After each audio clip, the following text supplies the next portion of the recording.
wonderful interpreters. Thank you again for tuning in. I am here with Veronica Mendez. Hello, everyone. I'm Veronica Mendez. I am Washington Interpreters Vice President, tuning in again. We want to talk to you about the second voting period, and Veronica is going to have an interesting situation regarding a lawsuit from WFSE Local 1671 members and how many of them are asking so many questions about it. But before we get into all the saucy stuff, we want to talk to you about the second voting period. Now, Veronica, can you please help us with the details here? Of course. So as some of you may already know, the second voting period started on July 12th, and it will be ending on July 22nd at 9 a.m. Eligible LNI interpreters can only vote once within a voting period. Call the PERC hotline number for assistance casting your vote, or if you didn't get a ballot. Leave a voicemail with your name, phone number, and email address. If they don't answer, a PERC representative will make sure to call you back. Remember that voting is secret, so don't share your PIN number with anybody. Also, remember that you don't have to open the door to anybody wanting to confirm your vote or offering in-person voting assistance. We will keep you updated about any changes. Thank you, Veronica. And this is very important, especially because we have our opponents, the other guys, wanting to go knock on doors, confirming, quote unquote, your vote and wanting to intervene, in my opinion, in what it is a very secret process. So I think, you should not open the door to these people. I think it's also important to mention that if you choose to open the door and they help you cast your vote is no longer confidential. Now, Vero, something is going on. Something is happening right now with Tri-Cities interpreters, many other interpreters that were part of the experience, according to you, of what was happening with Universal Language Service and the transition back in 2018-19. So can you tell us what's going on and why is it that so many interpreters in your area are demanding questions about a lawsuit and some settlement money that people didn't get to see? Yeah, of course. I think I want to start by mentioning how we got to this point and how I ended up with this information. So I kept getting, I'm sure as many of us have been, getting a lot of spam emails from WFSE, from a lot of their non-interpreter employees, I should call them. One of them specifically being Ben. So then I got this email from Ben, and I thought that I could get him off my back if I mentioned this 2018 settlement, and then he'd finally leave me alone since they didn't give me a portion of it, and I thought I should be entitled to, since from my understanding, and I'm pretty sure many of our local interpreters, in those meetings we were told it was for the interpreters that were affected from that transition, and I was one of those interpreters, and I was an active member at the time. And I did throw out there that fact that this had never been mentioned to us. We were never told that this lawsuit had been won until I found out on my own when this settlement was mentioned in that flyer that they sent out. And then as you can see, Ben down here tells me that there's still funds available. So then, most of us Tri-Cities interpreters here talk to each other. As I ran into some of my coworkers here, I would ask them, so did you get your part of the settlement? Because as you can see, Ben there says that he says a couple of interpreters in Tri-Cities, which he assumes, I know, received the settlement. But everybody that I asked, everybody told me they didn't receive the settlement. Some interpreters didn't even know there was a lawsuit. So that's when I thought things were a little weird. But every time we asked, we were told that they didn't know anything about it, that they knew it was being worked on, but we're never told it was won until now that it's convenient for them. Anything that would have been sent out then, since I was subscribed to their email services, I should have gotten a notification, an email, something letting me know that they won, but they didn't. I'm running into all these interpreters at work, and I'm talking to them about this, and it seems like nobody knows that this settlement has been won, and it seems like nobody has gotten a part of the settlement. So I'm like, usually if one of us knows there's a benefit, we tell the rest of the interpreters. We try to help each other out. When I was a member in 2018, we got together, the local interpreters here in Tri-Cities, to see if there was anything we can do since we had this transition from CTS to ULS where we weren't getting paid. In fact, I think it took a little over 3 months to have some jobs paid, and some of us ended up getting almost nothing for our first paycheck. I believe mine was about $23 for those 3 months. It is a shame that people from a union that you pay dues to, they have these lawyers, and you have to actually get resources yourselves. Is that's something that happened, right? Yeah, that's definitely something that happened. So we had a local meeting, and we wondered if there was anything we could do. We always asked where our money was going and why we didn't keep so much, and we were told it was for the bigger union. The bigger union would provide us with attorneys, lawyers, any legal issue that we had, they would help us solve, right? Well, that didn't end up being the case when we had this transition and we were affected and we wanted to have access to an attorney. But the reason that we didn't get an attorney from WFSE was because we were told we were not allowed one. But we ended up pitching in our local here in Tri-Cities. We all ended up pitching in to send one of our local leaders to find us some legal advice. So we pretty much ended up paying for our own attorney consult. Even though Unbelievable. They claim to have all of these resources. You're paying all of these union dues. They cannot even provide a decent attorney. You have to find your own. And when the settlement money comes, they play hooky with it. I mean, it's just unbelievable. But that's to show you once again, guys, how they do things. We were told that this settlement, we knew there was a settlement, but we were told that they didn't know what was going on. We were also told that it was pending, that it was being worked on.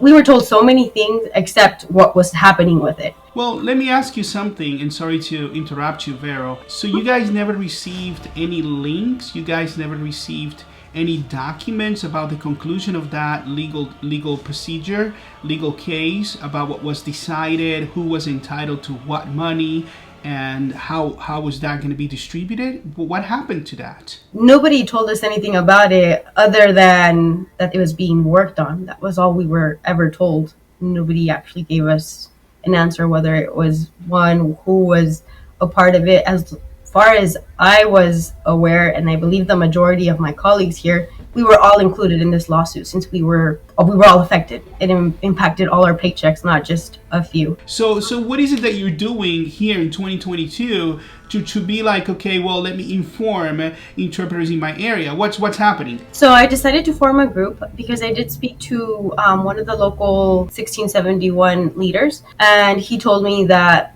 was the money that was being paid out as Fred Meyer gift cards to interpreters, that was where the lawsuit money went. But that just didn't make sense to me, because why would they send out gift cards to pay a lawsuit for something that affected you? Should cash have been sent out? And all the other interpreters are telling me that they're not aware, and this doesn't make sense to them either. But nobody seemed to know. Everybody started asking questions. And then we receive a screenshot of this partial email from one of WFSE's local leaders stating, in August 2019, Interpreters United sent a survey to its membership regarding the lawsuit filed against ULS. Once again, I'd like to remind you guys, I was a member in 2019. I did not receive a survey. Then they also state that there's only 32% of the membership that replied. And then this is another screenshot of, I believe it's that same email that this same interpreter that's a local leader sent. And it says that only 89 interpreters replied. So this decision was based on only these 89 interpreters replying. But don't they have hundreds of interpreters? Shouldn't the majority have decided?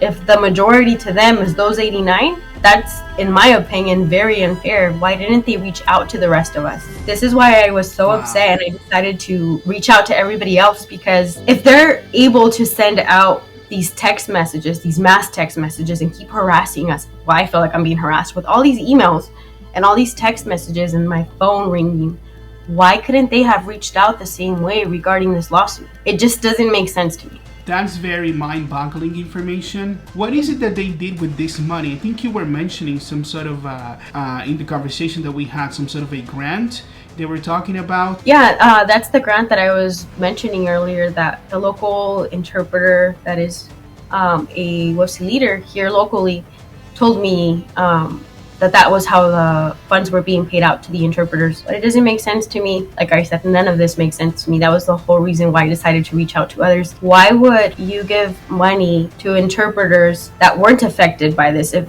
this fund was created for interpreters that were affected, why was it sent to interpreters that were not affected? It doesn't make sense to me. It just doesn't.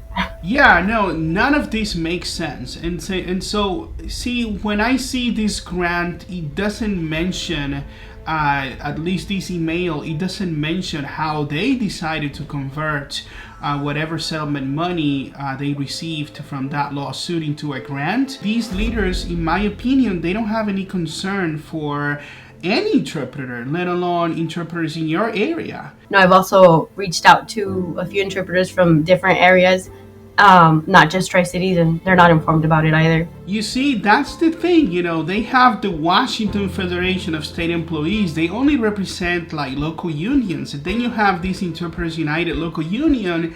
You don't even know if they represent you because WFSE makes all of the decisions. And it goes to show you what we have always been talking about, right?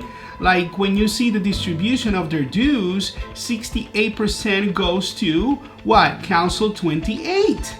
The salaries of these people. And, it makes sense now how those funds, according to what I'm hearing, those funds went to those people, right? These people right here, some of them. So how is it fair that a very few people make these decisions? They're not interpreters, okay? Interpreters don't get access to funds that belong to them, like lawsuit settlement and all that. And decisions are being made without their consent. To me, it's just baffling, the whole thing. And the fact that they decided to allocate this into a grant without asking every single interpreter entitled to this is very telling. And so to me, that's why you and I decided to opt out of that union. It like I'm saying, it just doesn't make sense. How does the famous saying go nowadays? Like I have a teenager and he's always saying, make it make sense. When something doesn't make sense, I can totally relate with him right now. Make it make sense. It doesn't make sense. You know what makes sense to me? Do you know that famous saying? I'll tell you what WFSE is. Do you know that famous saying, the gift that keeps on giving? Well, WFSE is the gift that you didn't ask for, but they gifted themselves to you. But instead of being the gift that keeps on giving, they're the gift that keeps on taking. I mean, the gift that keeps on taking. Washington Federation of State Employees. Let's take some more from you. Yes. It's true. Yeah. What do you want to say to the interpreters listening to us right now? Not only Tri-Cities interpreters, but people from the WFSE Interpreters United union, that they're members, and they're actually they haven't voted. They're pondering who to vote. Why is it that you're advocating with us for Washington interpreters to be the union? I mean, I would like to say it, but coming from you with this situation, why is this another reason so we should have our own independent union? The main reason is because we need transparency. I think I've mentioned this multiple times. I don't feel that I had transparency with WFSE. I feel that when I was with Local 1671, I made sometimes time that I didn't have. And I went to every meeting. I was present at every meeting. Like I mentioned earlier, the only meeting I ever missed was when I gave birth. And I think that was a very valid reason to not be there. I gave birth. But if I had to take all my kids with me, I would take all my kids with me, and I was there. I asked questions. I raised concerns. If I had a concern, I emailed. And I don't feel like my voice was heard. And I think that is the main reason why I'm here, because I want my voice heard. Because I tried more than once, and my voice was not heard.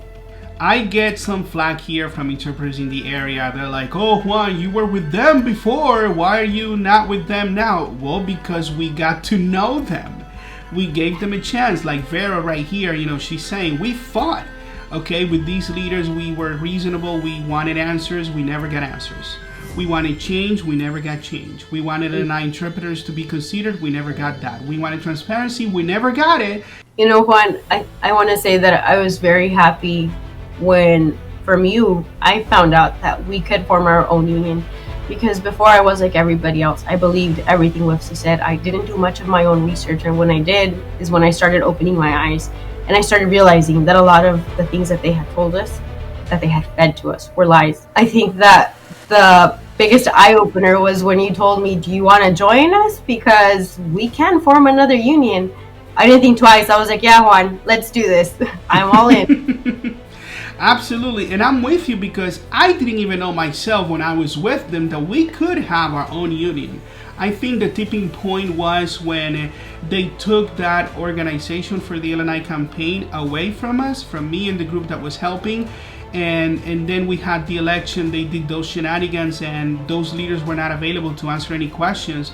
I was like, okay, we need more options. I was actually researching, and then I found out, oh, you know what? We could have our own union, and I'm glad that you're here with me. I'm glad for all of our board members that have been, through this journey with us. And hopefully, everybody will get to vote, and we'll know the winner soon enough. But this is one more piece of information that Vero wanted to share with you. We wanted to make this video so you guys are aware. If you are a WFSE member, ask your leaders those questions. Do not accept vague answers. Okay, you need that information. You need to be entitled for whatever money. You need to see those court documents. Vero, thank you so much for sharing this information and for being a champion from your area. Hopefully you guys have seen this. Keep on voting. If you have any questions, let us know. But if you have any voting questions, contact PERC at the number provided. Let's get this done. Let's vote for Washington interpreters. We'll see you in the next one. Bye. Bye.